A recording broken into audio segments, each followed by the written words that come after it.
હાઈલા રાખે ભાઈ, હાઈલા રાખે. શું કરવું? થઈ ગયું થઈ ગયું. ફોટો પાડો.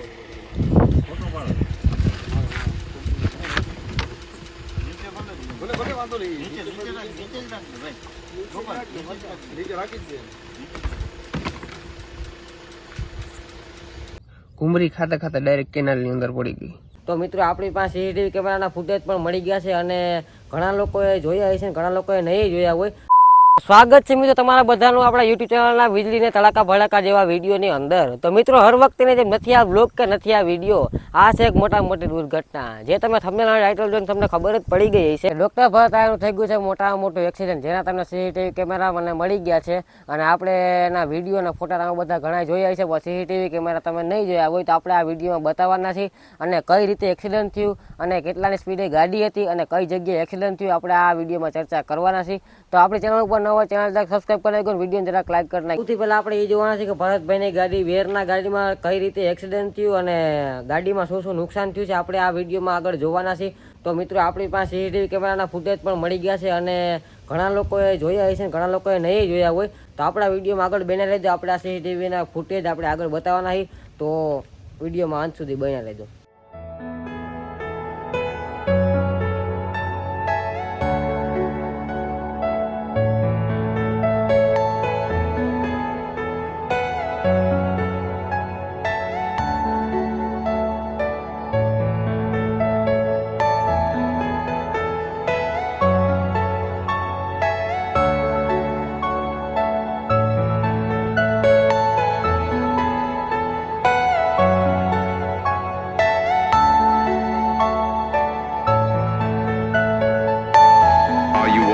Personal dream.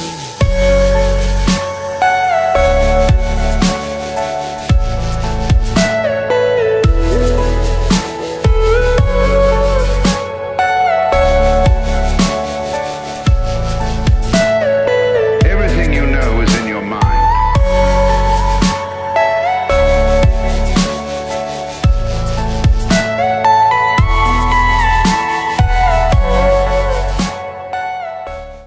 તો હા મિત્રો તમે બધા જોયું કે ભરતભાઈની ગાડી વેરના ટોટલ લોસ્ટમાં, એમાં ખબર ન પડી એટલે ખાડે તો હવે એનું કઈ થાય એમ છે નહીં, એટલે હવે એ જાહે ભંગારમાં. બરોબર મિત્રો આપણે જોયું ભરતભાઈનું લાઈવ જઈ એનું એક્સિડન્ટ થયું ત્યાં તો એ લાઈવ થઈ ગયા હતા, એટલે ભરતભાઈને વ્યૂ તો છાપી જ લેવા છો. 4 મહિના થયા, 4-5 મહિના પાકા, 5 મહિના હવતની બહાર આખા નાખી. અરે ના આ બધા હતા મારે.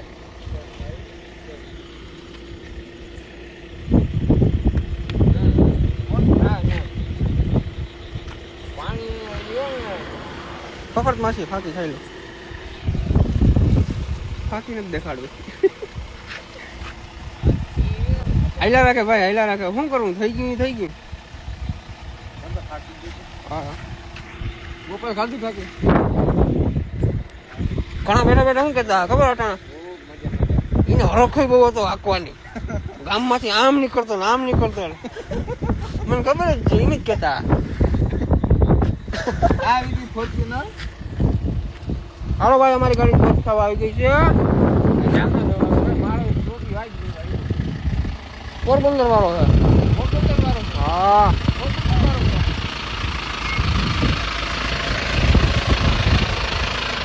મજામાં ઓ બાપ.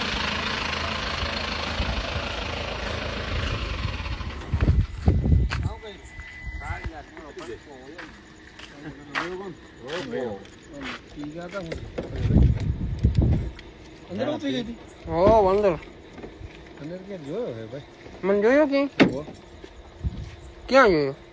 મગજમાં નથી બેઠું પણ તને જોયો હોય 100%. તો જોયો મને.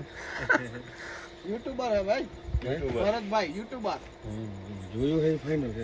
યુટ્યુબ નું તો યાદ નથી, મગજ નથી. હા એ તો એ જ કરે ને ભાઈ. નુકસાનીમાં તો લગભગ એમાં કઈ રહ્યું નથી. લાગ્યું નથી. લાગ્યું આજ આગતો ગાડી બની જાય. લાગ્યું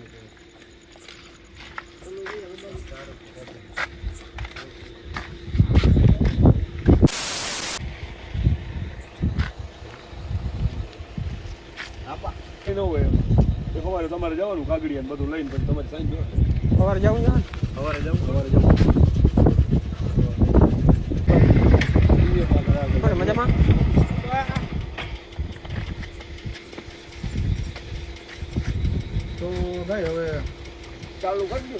બાકી ખાઈ પછી ખાઈ લો એક કરશું હાલો ને હવે હાલે તો હે જ નથી ના ઈ કઈ નથી એ તો બપોર કાતો હોય છે પેલો છે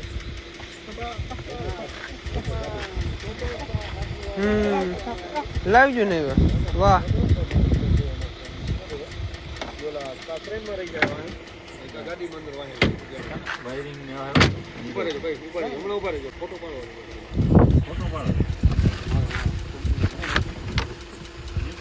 ભલે ભલે વાંધો નહીં નીચે જ રાખ ભાઈ નીચે રાખી જ દે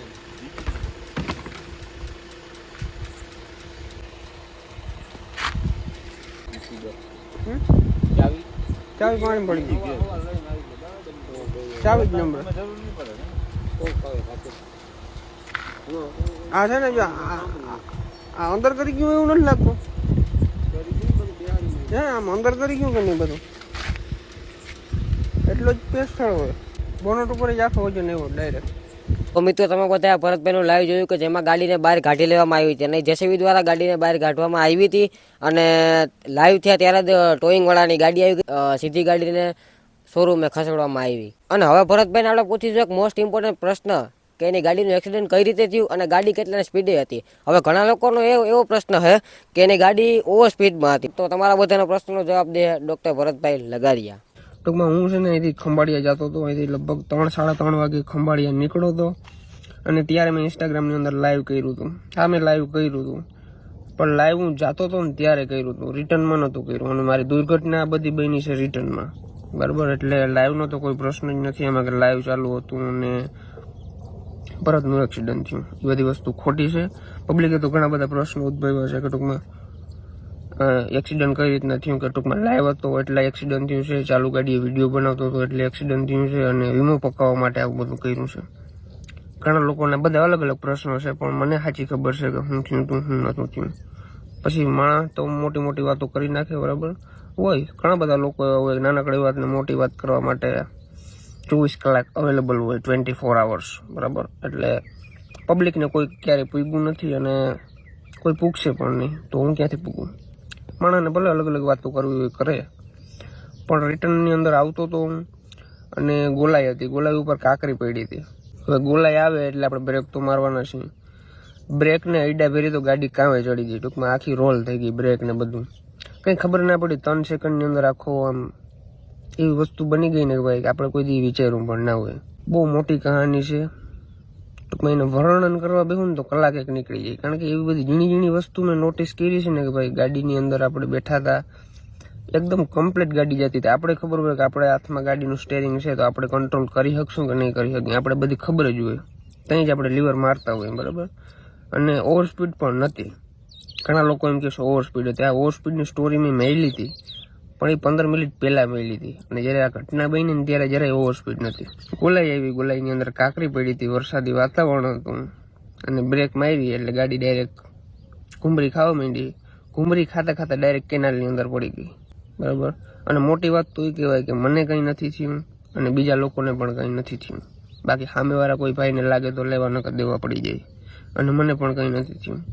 સાચી દયા એ જ છે, દ્વારકાધીશનો હાથ માથે છે, 4 હાથ માથે છે, એટલે આ કંઈ વસ્તુ બની નહીં.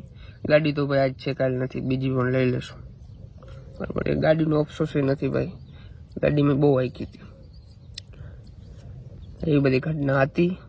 મિત્રો વેરના ગાડી ટોટલ લોસમાં વહી ગઈ છે, એટલે એના કઈ આવવાના કઈ ચાન્સ છે નહીં. તો હવે ભરતભાઈ નવી ગાડી લેવાના આવી છે અને એ કઈ લેવાના આવી છે અને કેટલાની લેવાના આવી છે, તો તમારા બધાનો પ્રશ્નનો જવાબ આપણે આના પછીના વિડીયોમાં દેવાના છે. તો તમારો કોઈનો ખાસ પ્રશ્ન હોય તો એ કોમેન્ટમાં જણાવી દેજો, એટલે આપણે આગળના વિડીયોમાં કવર કરી લઈએ. તો હાલો મળી નેક્સ્ટ નવા વ્લોગમાં. તો ત્યાં સુધી બધાને જય દ્વારકાધીશ.